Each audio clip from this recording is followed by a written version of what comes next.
American companies ने और भी कुछ कंपनीज ने जब ये सूरत हाल देखी तो उन्होंने they started looking for other options.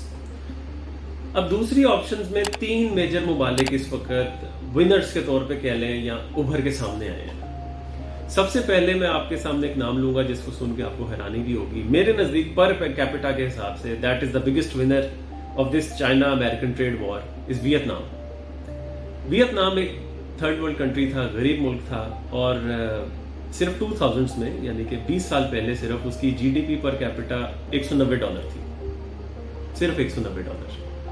और सिर्फ 20 साल में उसने अपने आप को लोअर इकोनॉमी से एक मिडिल इकोनॉमी तक ले आया है, और इस वक्त उसकी जीडीपी सालाना गालबन $3000 है।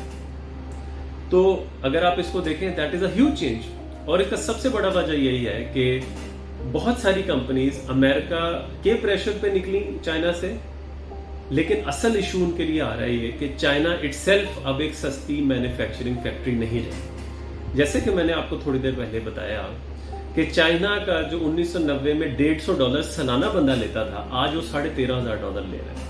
तो हाउ इज इट पॉसिबल कि जब आम आवाम में इतना पैसा आ जाए तो आपको चीप लेबर मिले, लोगों के हालात अच्छे हो गए।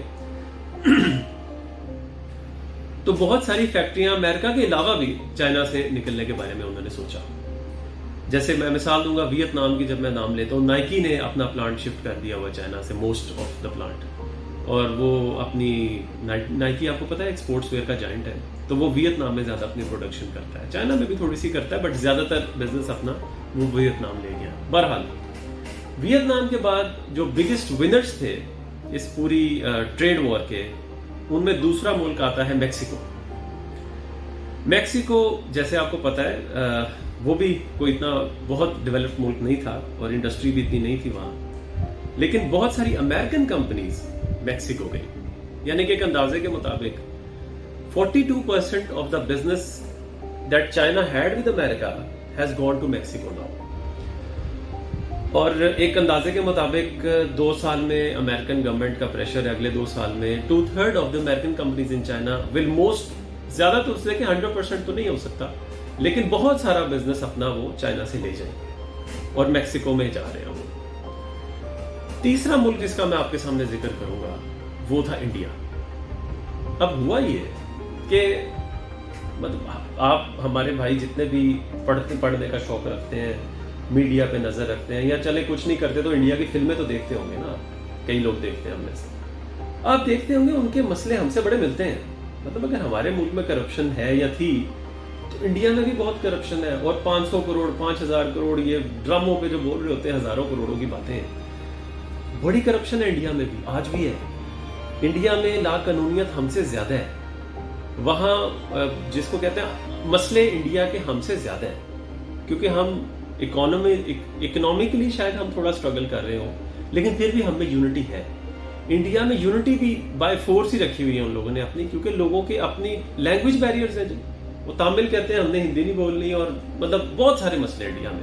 Our mother language will always be Tamil. Jallikattu was just a protest. The battle for our language will be exponentially bigger than that. तो सोचने की बात है कि अगर इंडिया में इतने मसले हैं तो, और हमारे से मिलते मसले हैं, तो हम उस तरह क्यों नहीं बूस्ट कर पाए अपने आप को जिस तरह इंडिया बूस्ट कर गया। तो उसके पीछे सबसे बड़ी वजह थी अमेरिकन इन्वेस्टमेंट और इंटरनेशनल इन्वेस्टमेंट कह रहे हैं आप। चूंकि ज्यादा फॉर्च्यून 500 कंपनीज अमेरिकन है, मैं वर्ड अमेरिकन बोल रहा हूँ। हुआ ये कि जब चाइना एक महंगा मुल्क बन गया तो लोगों को सस्ती प्रोडक्शन चाहिए थी दोबारा से, बीच में 1-2 रिसेशंस भी आए हैं। तो लोगों ने देखा कि ये सारे मुल्कों के मुकाबले इंडिया एक बेहतर ऑप्शन है। उसकी कुछ वजूहात थी। पहली वजह, इंडिया की आबादी तकरीबन चाइना जितनी है, सो वर्कफोर्स बहुत ज्यादा है। दूसरा, इंडिया के चाइना के कुछ ये जो हमारी तरफ आप आ जाए तो उसका कोस्टल बॉर्डर नहीं है हमारी साइड पे, दूसरी साइड पे होगा, इस साइड पे नहीं है। इंडिया का कोस्टल आपने देखा होगा, कोस्टल लाइन ही उसकी बहुत बड़ी है, तो उसको वो भी इशू नहीं है। तीसरा प्रॉब्लम या चीज जो सूट करती थी इंडिया की वो ये थी कि इंडिया की ज्यादातर आबादी अनलाइक चाइना यंग है। जैसे हमारे मुल्क में कहते हैं ना कि हमारी ज्यादातर आबादी यंगस्टर्स पे यंगस्टर्स है ज्यादा, इसी तरह इंडिया में भी ज्यादातर लोग यंग है, और चाइना में उल्टा है, ज्यादातर लोग अब बूढ़े हो रहे हैं चाइना में। इंडिया को इसलिए भी पसंद किया जाता था। दूसरा ये कि इंडिया ज्यादातर इकोनॉमी जितनी भी अपनी लेके चल रहा था वो लेके चल रहा था अपनी सर्विस इंडस्ट्री की बेस पे। इंडस्ट्रियलाइजेशन इंडिया में ऐसा अभी तक उस लेवल की नहीं हुई थी जिस लेवल की से वियतनाम में हुई है पर कैपिटल अगर आप देखें तो। इंडिया ज़्यादातर मशहूर था उसमें कॉल सेंटर्स हो जाए, सॉफ्टवेयर्स बनाने में, इस टाइप की चीज़, सर्विस इंडस्ट्री जिसको हम कहते हैं। लेकिन industry as such, manufacturing industry India में इतनी स्ट्रॉन्ग अभी थी नहीं, तो उसमें काफ़ी रूम था। तो जब लोग बाकी सारे मामला देखते थे तो उनको इंडिया एक अच्छी ऑप्शन के तौर पर नजर आता था। अब हुआ ये, अब मैं आता हूँ इंडिया के ऊपर, ये पूरी बात बताने का बैकग्राउंड की वजह क्या है।